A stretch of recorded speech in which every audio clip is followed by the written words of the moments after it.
8 in the Perfume of Silence with your hosts, Bill Free and Jenny Beal.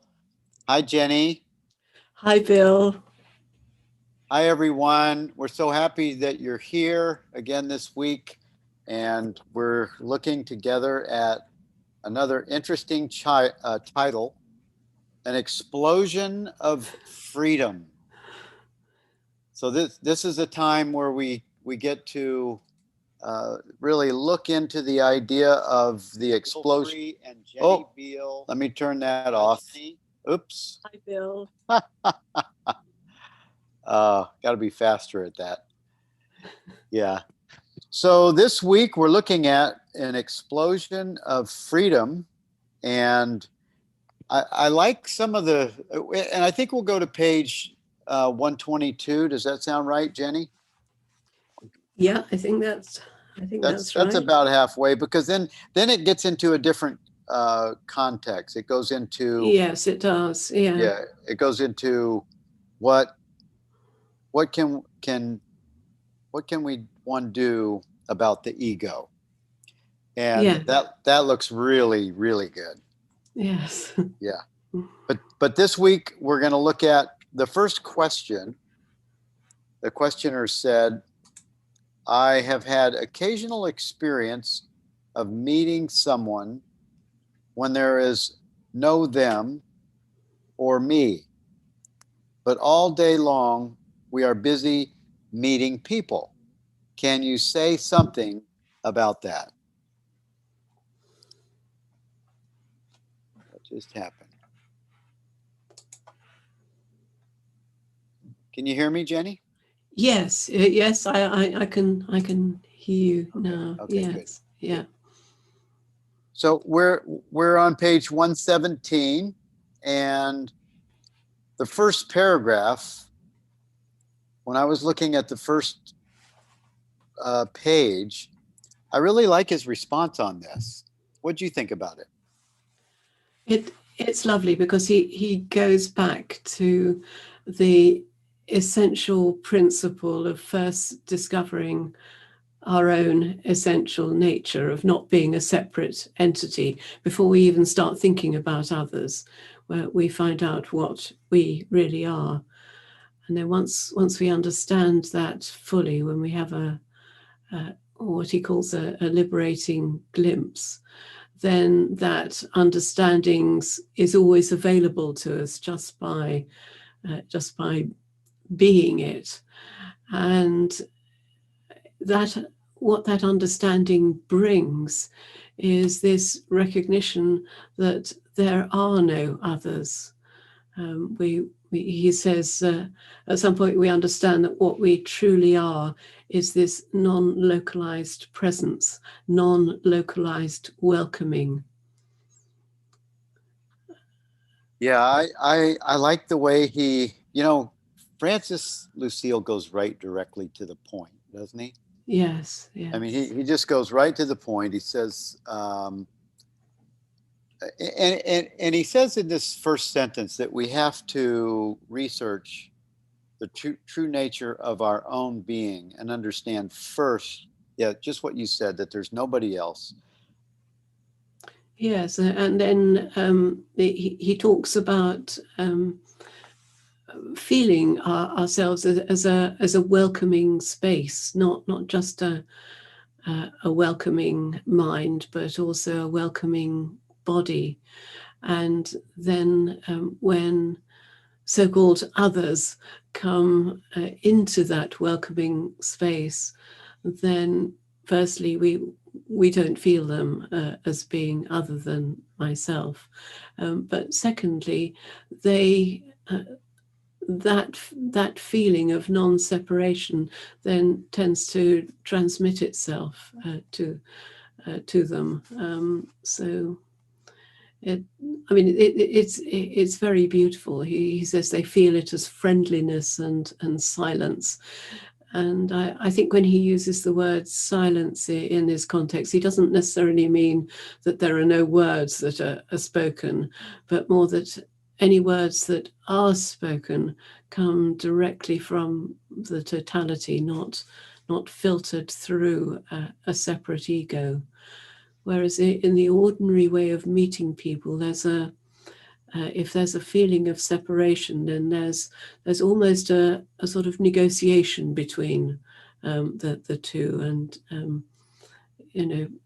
people talk about not invading my space physically, but there's also almost a mental negotiation as well. Don't invade my mental space. But when there is just this welcoming, there's no question of that, and I think people feel that. Yeah. Well, he described something like that I thought was a remarkable idea on page 118. Before we go to 118, what I took away from that first paragraph as a whole is that Francis was pointing, for me, I'll just use my words, he was pointing to awake awareness, awareness that is aware of awareness. Yes, being knowingly aware of Yeah. what we really are. Yeah, knowingly aware. I like that also. Mm. Yeah. And then on page 118, as a carryover of that idea of feeling someone, or someone feeling themselves as we rest in awareness, in the third or fourth paragraph down, he said, if someone who has many layers of protection, like don't get in my mental space, Mm. and therefore many conflicts, approaches us, enters our field of expansion, we will feel their tensions in ourself. Now, this sounds a little bit like what I've heard an empath would would think was about them. And it says these tensions are not something that we are carrying around. They come to us from the circumstances. If we welcome them completely, they will flow through us. And at the same time, we are very subtly showing the other person the way out of his or her problems. This other person won't realize it. Perhaps they will never understand what has happened, but it is very efficient. And that sounds like a healing. It sounds like it sounds like it's a transmission of of of healing. Yes, it's very powerful, and I think it's the opposite of what we might naturally tend to do. Often, when we feel, if we're in the presence of someone who's highly egoic and really expressing all of those very egoic tensions and ideas, and their body expresses all of that as well, then sometimes you have a feeling, oh, I need to withdraw from this. I need to keep away from this. I just need to shut up and let it finish. And you in some ways you kind of draw a boundary in the space around yourself. That's something I know that I've done from time to time. Really, when someone's being very, very, very obnoxious, that would tend to be the response. But he says, no, don't do that. Don't create that barrier. Just welcome. Allow your body to feel all of those tensions. Allow it to, and welcome them. And I think that's something very, very powerful. Not always easy to do. Yeah. Yeah. Yeah. It feels like It feel you know when you have an animal, because and I know you have cats, we have them too, Yes. and when what I've noticed is sometimes when I sit quietly and I'm sitting quiet just with my hand on my heart or just in this presence, you know, that's when the cats get the most active around me. There's like there's I don't know what's happening, but they get very active. They're very curious about this energy of, and I think it must be the joining. You know, it's that no space. Yes, yes. I think it probably depends on the cat. Some cats seem a little bit more egoic. I know Rupert says that cats don't have ego, but it's something that I don't agree about. Yeah, I would join you in that disagreement. I think they definitely He are. doesn't have cats, so it's understandable. What would you say dogs are then? Because dogs are, you know, dogs can be fairly playful. Yes, Yeah. yes, yes, they They're can. just joy, joy, joy, joy, joy. Actually, I think we're going to get into the dog section in a minute. We're going to be talking about happiness. They're, dogs just seem, you know, cats are this, don't mess with me right now. Dogs are, play with me, play with me.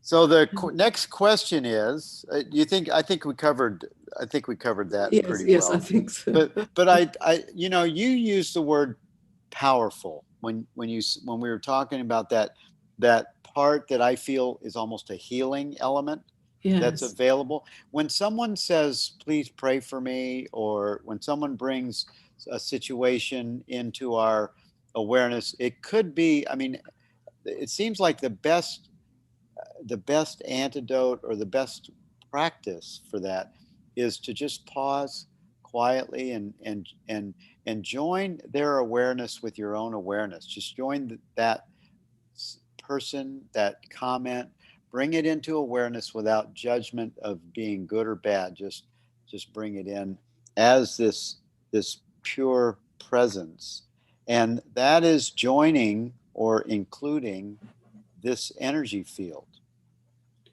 yes, I feel it as including everything that is, not just that one person, but Yeah. the whole atmosphere of the situation, including all that is, and it's somehow that inclusiveness and expansiveness can communicate itself.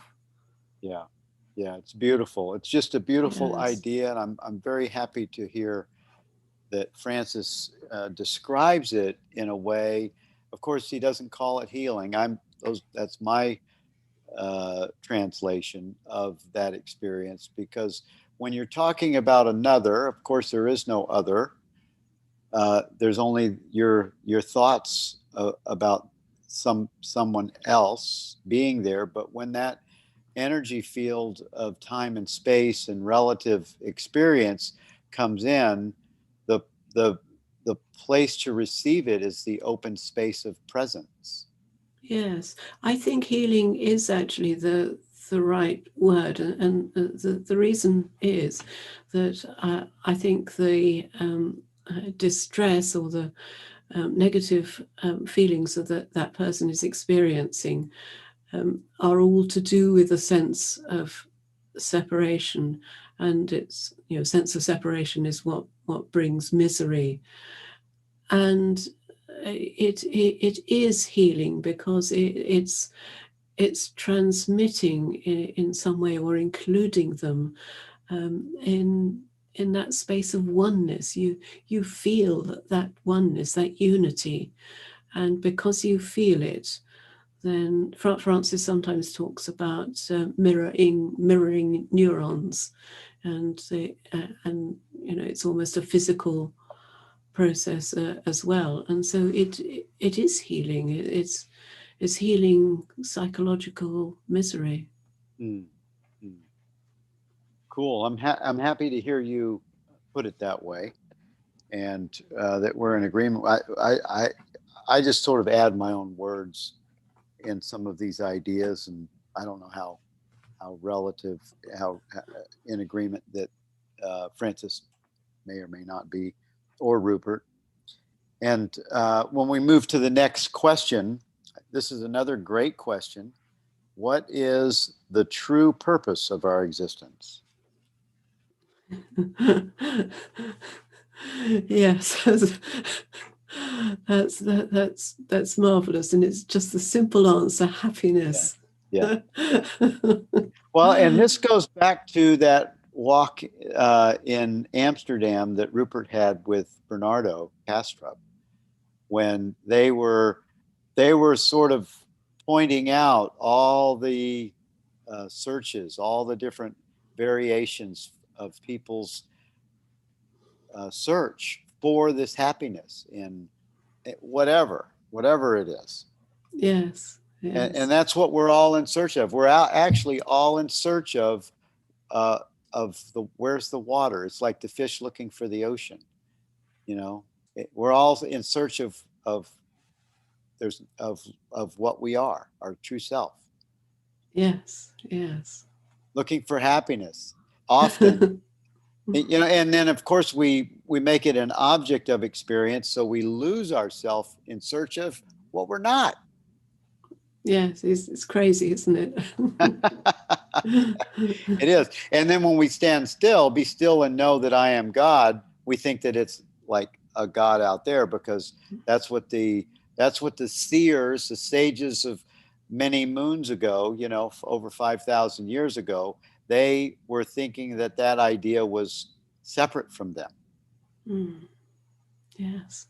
Yeah. It's in the stillness that we access the vibration of our true nature that brings this happiness experience.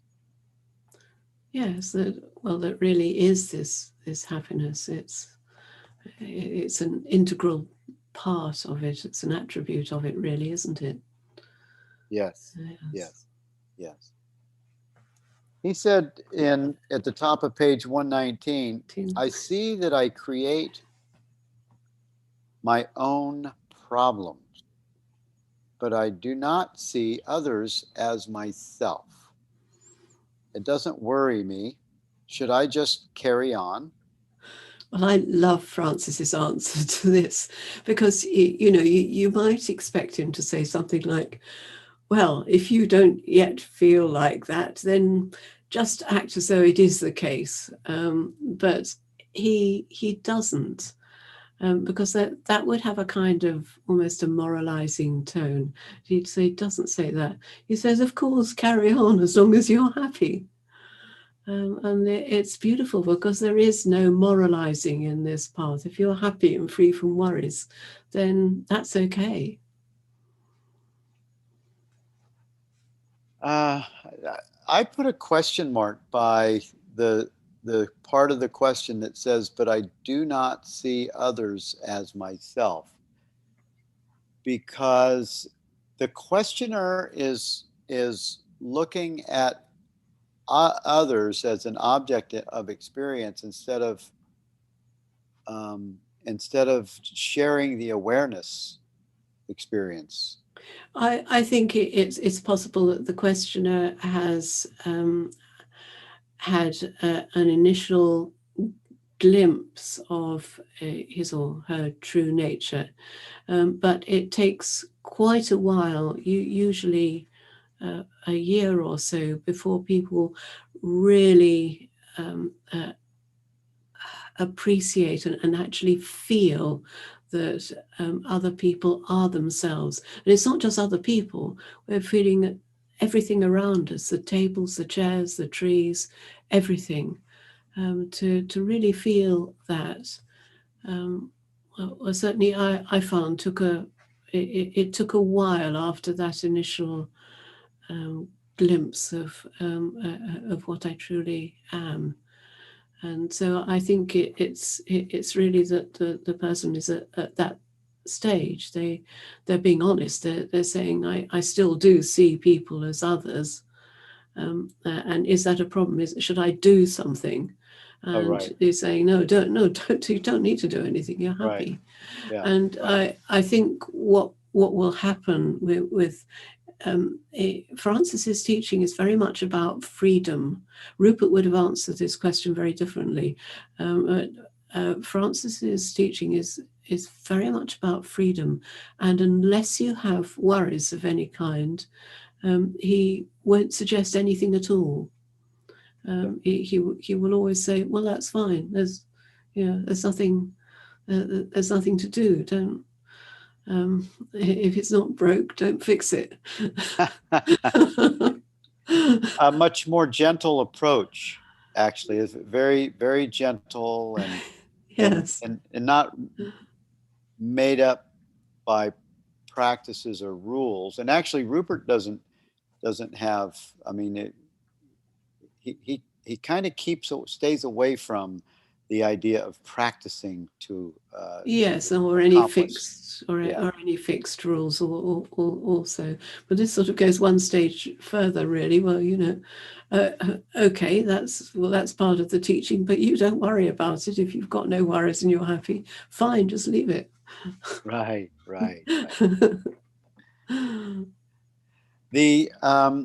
I missed the looking at the chat until just now. I just realized that Doug had said, "Bill, what's the header for the stopping point?" I'm not sure what the meaning of that is because it's so far back. Sorry about that, Doug. And maybe if you could comment on that.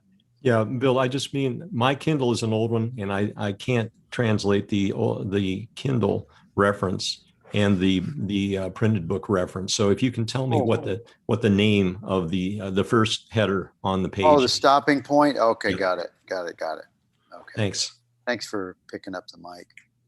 It's sometimes it's the question is, what can one do about the ego? It doesn't have an actual title. What page is that on the Kindle? I'm just trying to. I'm just starting my Kindle because it was on a different. In a different book at the time. So I'm just trying to find it at the moment. It's just after the question, sometimes things have gone wrong and our innocence seems to be betrayed. It's the next question after that. What can one do about the ego? Well, I'm looking at Rick's question or comment. We are not part of the totality. We are an expression of it simultaneously, everywhere and nowhere. Yes. In silence, the use of thought, words, and concepts are invaluable tools to help us communicate and connect. However, a far greater connection arises out of silence. Yes. Lots of. Aaron says, dogs for sure do that. Every time I sit down to meditate, mine comes up to sit or lie next to me. I know, they're so clued in. Dogs are happy because they don't come from a me personal entity perspective. Yes. And William says atonement. I think William might have left because his. Rick, ultimately anything and everything that exists is an expression of the totality to include both intelligence and ignorance. This apparent distinction is the essence of real freedom, freedom to choose and play. Yes, freedom to choose and play. Page 119 in the book. Is Andrea, is that where it is in the Kindle? No, page 1. Rick West. It's in the book. In the book, actually. Okay. But I think that's already seems to be already clear. Okay, good. Rick says, okay, so Aaron says on her Kindle, it's page 100. There we go. Thank you. Gracias. Looking at the question, but I do not see others as myself. Okay, so we finished up there. Is there anything else on page 119 that you have, Jenny?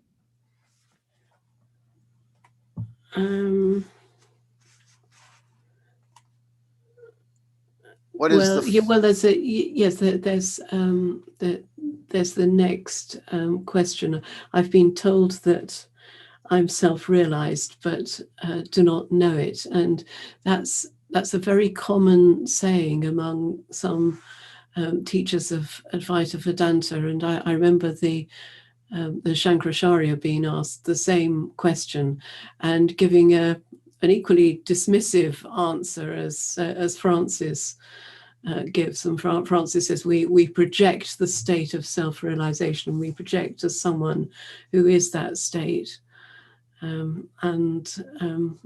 He says we should ask ourselves, who is there to be realized or non-realized?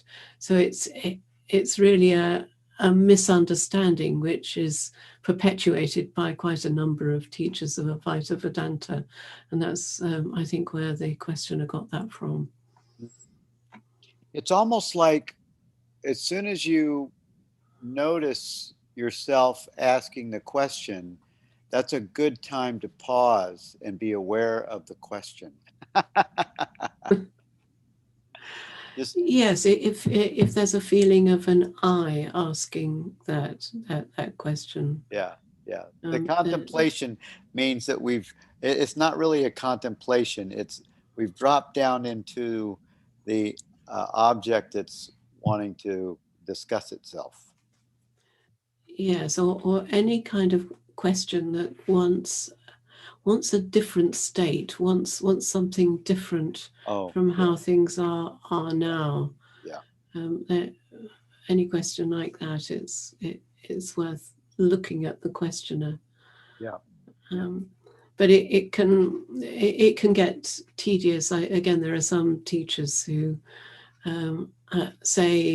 respond to everything who is asking the question, and that's mechanical and tedious. I think Rupert has said that's not a very clever thing to do. So we don't overdo it.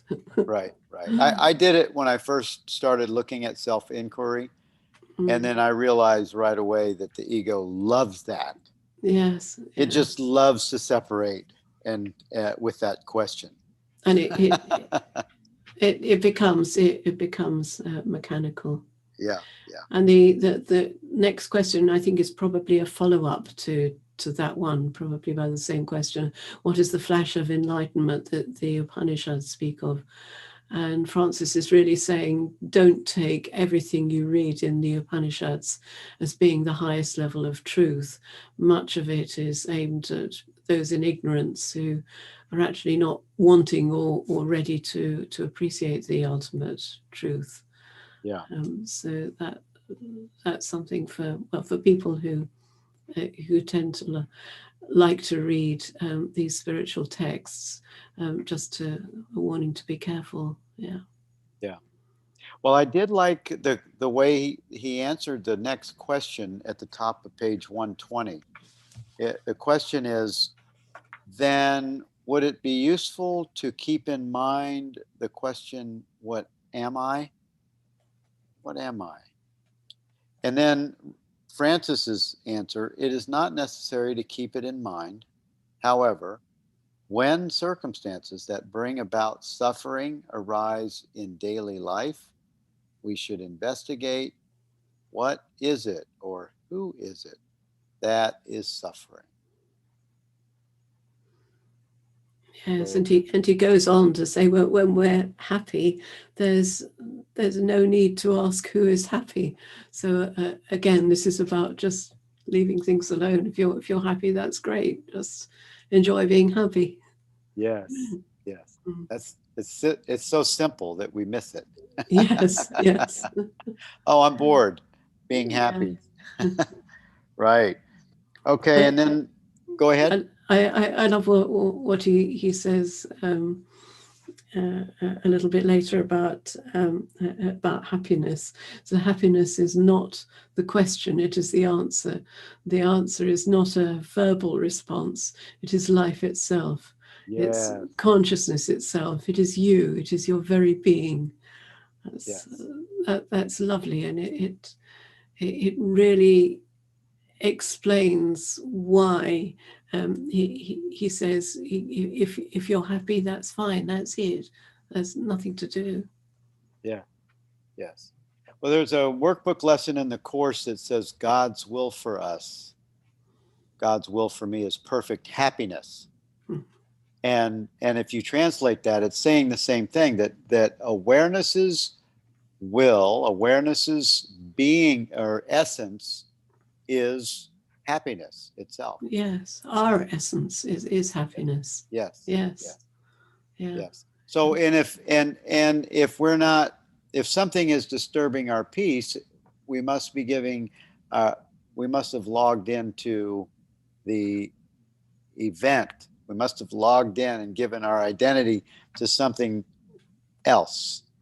Yes, we've given it permission. Yes. Yes. Yeah. So the next question on page 120 is, if I completely give up my identification as I go to sleep, how is it that this identification seems to come back again in the morning? That's a lovely question, because it's so logical, isn't it? It's someone who's really thought it through carefully. But as Francis explains, that it's based on the idea of being a personal entity that gives up its personal identification when it goes to sleep and then picks it up again when it wakes up. And he explains that all of those changing states of mind are just a divine game.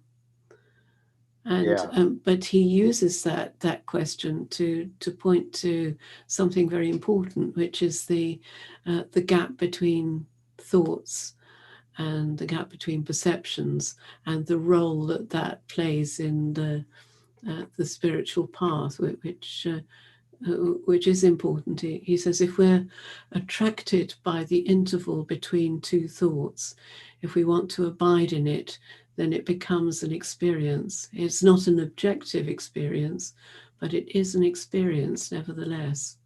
And this interval of peace between two thoughts, which seems to be an illusion from the vantage point of the mind, becomes a reality.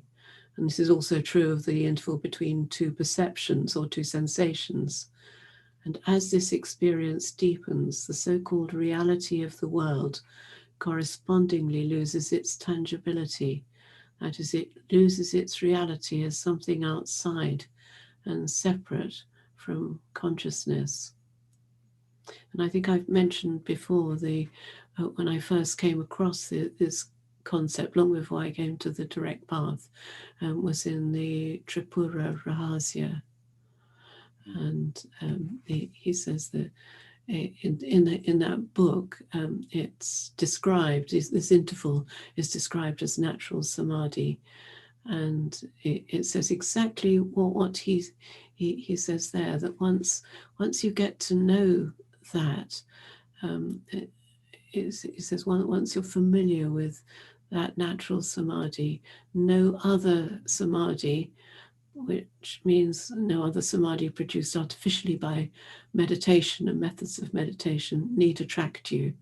That's all that's needed. And that was so revolutionary for me when I first discovered that, because I was doing lots of mantra meditation and thought that keeping the mind silent, doing mantra meditation, watching my thoughts, watching my breath, all of those things were important and relevant, and they weren't.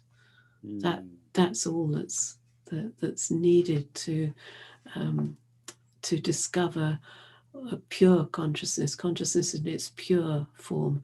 Once you've discovered it in its pure form, then it's easy to see it when objects arise in your experience. Right. Well, that's an important understanding and recognition. Yes, yes. Yeah. Call off this. You call off the search when you understand that. Yes, yes. Yeah. I like what he said at the top of 121. I like he just gave such a clear distinction between enlightenment and self-realization, and I actually thought they were the same until I read this. Is there a difference between enlightenment and self-realization? And the answer is for enlightenment is enlightenment and self-realization are different. Enlightenment is the actual understanding that consciousness is not personal.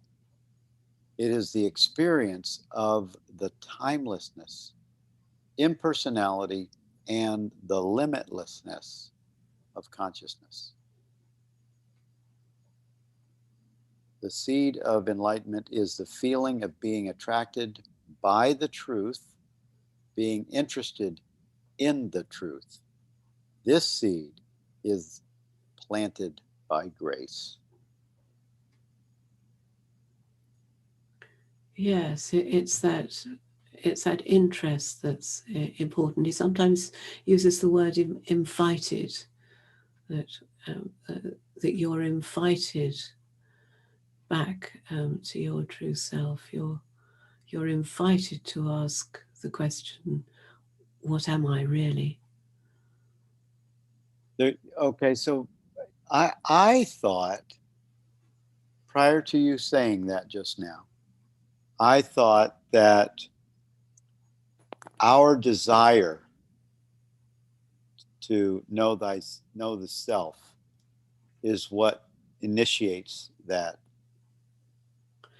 Well, we have to think about what a desire really is and where it comes from, don't we? Because a desire is just a type of thought. It's a particular type of thought that relates to something that we want, but we don't choose those thoughts. So we can see that desire, since it's not created by the mind, it's created by consciousness. It's not created by us as a separate entity. It's created by consciousness. So it's an invitation back to consciousness, back to itself. But so desire might be the wrong word. No, I think it is the right. It's interpreted by the mind as desire, but from consciousness's point of view, it's an invitation. So the mind thinks of it as a desire because it's something that I want that I haven't got. But it was issued as an invitation because, in fact, you have already got it. What you really are is it already. Yes. Yes. Yeah. Yeah. I like that interpretation. I like that. The understanding. It takes it to a deeper clarity. Yes. And grace. Grace it's just like what God is. God just is. Grace just is. Presence just is. God is actually too many words for what God is. Yes, yes. Yes, I think of grace as being the invitations. Yes, I like that. Yeah. Like that. That's great. If there's any questions, Rick says we need to follow the breadcrumbs, the essence of all desires, thoughts, feelings, etc., back to the source. Yeah, that's true. We do it. It becomes an attraction, almost like, and I think it also has to do with grace being a glimpse of our true nature. Because as soon as you have a taste of the glimpse, it's like it turns something on that never wants to turn off. Yes, yes. It tunes us into our essential self that's like, you know, it's like if you could call it a drug, it'd be like the greatest drug there is. This attraction to self. It says in the next question, I have trouble with the idea of disappearing. Yes, yes. You know, this is very, very common, and you know, people hear, oh, there's no self, there's no separate entity, and they feel, oh, I'm going to lose all my individuality. I'm just going to become a zombie or something. This is not sort of teaching for me. I want to stay as what I am, and you get that kind of response sometimes from people, and that really relates to the idea of disappearing, not wanting to disappear. And he starts by explaining the person is afraid of disappearing, or more accurately, the person is the fear of disappearing, and only explains that only an object can appear and disappear, and in fact all objects do appear and disappear. Yeah. Well, the personal self-identity is our big addiction. That's the personal self-identity is whether it's a role that we play in the many different variations, the things that we value in life, the objects of experience that have an attraction to us. There's a strong addiction to those ideas, and when there's a sense that we might lose that, it's like no, I stay. I turn into like an aura that has the shape of a body. You know, people think that they somehow still have body shapes with gowns that glow, you know. Yeah. It's an interesting idea, but it's totally made up. Yes. Yeah. And really, it's self-realization brings freedom. He goes on to talk about freedom, but there's actually a kind of paradox there, because you feel that if there's no person, there can be no one who chooses, there can be no freedom, but actually there is a huge sense of freedom, but it's very difficult to describe or explain it to someone who hasn't experienced it that way. There's no chooser. There's no universal chooser in my view. There's certainly no personal chooser. We can even demonstrate that from neuroscience. But there's a sense of freedom, a feeling that what we are is freedom itself. Yeah, once you understand that, that's why I think that the glimpses are so helpful, because it takes us out of the thinking mind for, even if it's only for a moment or an instant. It brings us to something that is visceral. It's something that is a felt knowing that is stronger than the addiction to the body mind experience. Yes. Yeah. There's so much of the time when, in a way, if we are identified with the body mind, then that body mind appears to be under the control of other things. So it's under the control of time. For example, we're kind of ruled by clocks. We feel under the control of the social environment that we that we live in. We feel under the control of the organization we work for. So much of the time,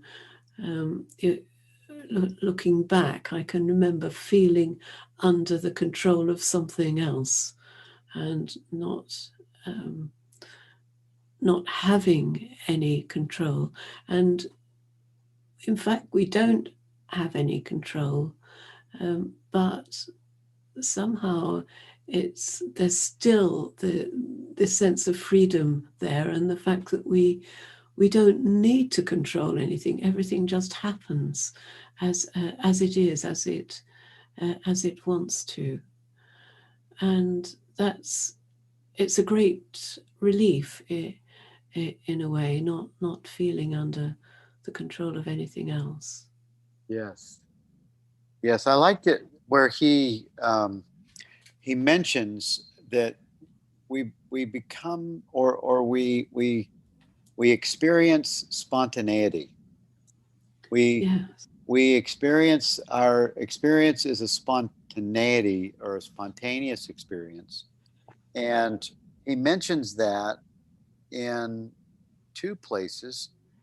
The second place is on page 122, where the questioner mentions, what about attempting to celebrate from an ignorant viewpoint, thinking that we are resting there?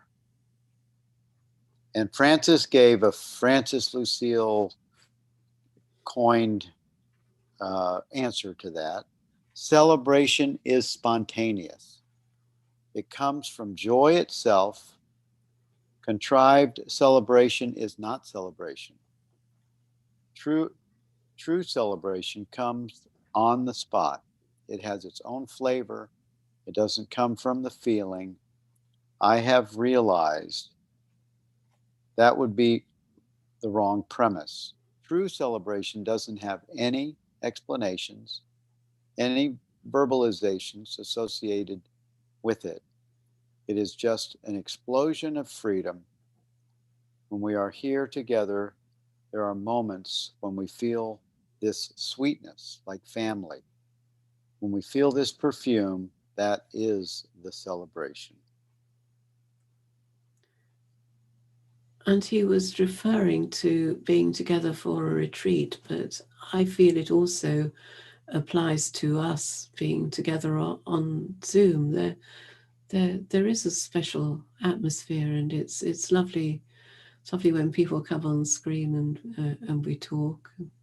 I attended a number of different Zoom meetings, and they all have a slightly different atmosphere, but it's always like family, like visiting different families, but all with an open, welcoming family atmosphere. Yeah. It looks like, I like the idea that we're moving towards, and I am only speaking from my own experience, when it feels like this harmony, what Francis is talking about here, is available and probably occurring for many of us, and we don't even know it.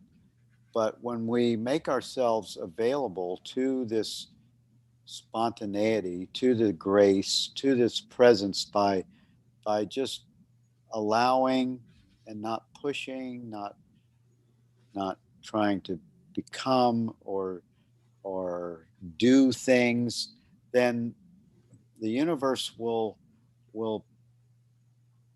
harmonize in favor of that experience. Yes.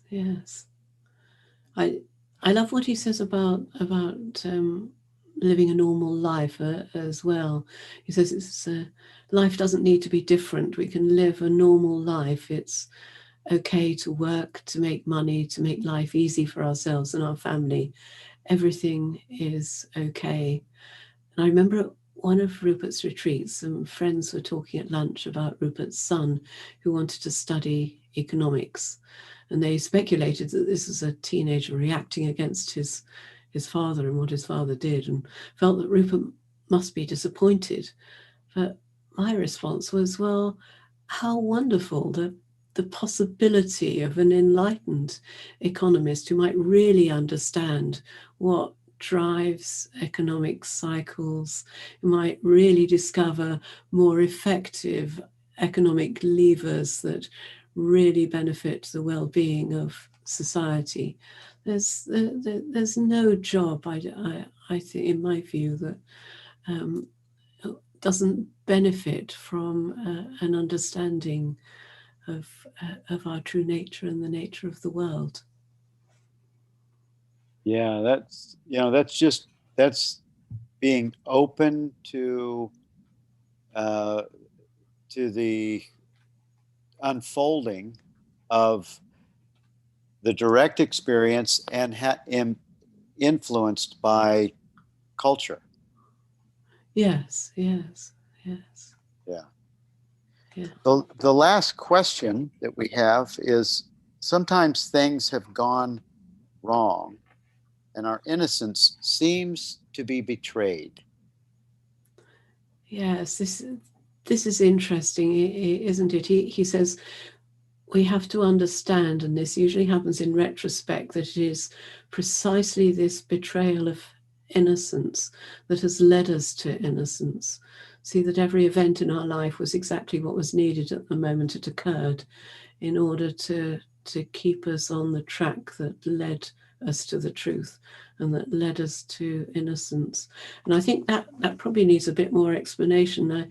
The way I see that is that we can all think of examples in our lives when we feel that someone we trusted has betrayed us, and it can feel devastating at the time. And if it was someone close to us or important to us, then it can take some time to get over it. And initially we might think, well, how could he do this to me? Or how could she do this to me? Or how can I ever trust anyone again? But it's those thoughts, those very thoughts, that are really the seeds of liberation, because we're led to ask the question, well, what is the me that has suffered this betrayal?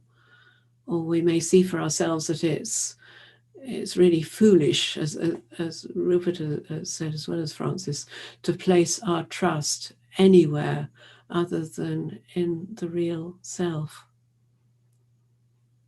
Yeah, at the bottom of page 122, the last sentence of that paragraph, Francis says, to think that our innocence has been betrayed betrays our way of thinking. There is, in fact, only innocence in motion towards innocence at rest. Yes. There's only innocence in motion towards innocence at rest. And often, how many of us have had situations in our life come up that, like, what? That's not right. Stop the train. Yes. And we find out when we get off, when we continue on that path, whether it was someone quitting or us quitting, someone saying something to us that makes us make a decision to do something, and that was the best thing that could have ever happened to us. Yes, and it's really because of that innocence, because we are led back to innocence, then there's a space that's made available, and that space has been made available as a result of that betrayal. And then into that space there can be all sorts, as you say, all sorts of subsequent events that take us to a much better situation, a much more compatible partner, or whatever it might be. Yes. There's a Bible verse. It's because I was a Christian for a long time, but Romans, I think it's 8:28 says, all things work together for good for the good for those who are called according to God's purpose. All things work together for good for those who are called according to God's purpose. And that makes total sense in non-duality. All things work together for good for those who will rest in peace, rest in His presence, and just allow everything to be as it is. That Bible verse actually makes sense. Yes, yes. Yeah. Uh, It says at the top of page 123, following up on sometimes things seem to have gone wrong. Somebody once asked Jean Klein about a child of 4 years old who died, and he answered, "How do you know that those 4 years weren't exactly the right amount of time he needed in order to know absolute happiness?" That's a like a that's like a stunning answer, because when you put it in perspective of a 4-year-old or a baby, or even stillborn, it comes into a different place. It registers in a different place yes. in the psyche. Yeah. He says, "How do you know?" And he's not actually implying that that will necessarily always be the case. But what he does seem to be implying is that we don't really know the totality of the unfolding of all the events around that situation. Yeah. And he says sometimes we feel that death is the ultimate abomination, but it's just our conditioning that makes us see it that way. We have to understand that as long as we look at the world as a human being, as a separate individual, we'll see things accordingly. But as soon as we look at it from the vantage point of consciousness, it's quite different. And for me, it was seeing all objects. It was recognizing that all objects as being impermanent that really helped to cement that understanding. And because then it's obvious that at some point they pass away. It's natural. Our car gets old and it ends up in the crusher, and our bodies wear out, and eventually the house we live in will be pulled down one day, and at some point the human race will die out, just as the dinosaurs did. And in a few billion years' time, the earth will be swallowed up by the sun, and all that's natural and has its own kind of natural beauty. Yeah. Wow, you just put it in perspective, Jenny. Ah! Oh, that's great. Well, I think we've come to the end of our time together, a little bit early, a couple minutes. And if anyone has any last statements, oh, Rick has something here. The importance of not knowing realms beyond the mind's perspective, the human perspective. Yes. Yes. Thank you, Rick. And thank you, everyone, for your comments and for your being with us today. We'll look next week with the question starting on page 123 in the book. I don't know where in the Kindle. What can one do about the ego? Sounds like a really good question. And we'll look at this next week together. And Jenny, do you have any final words?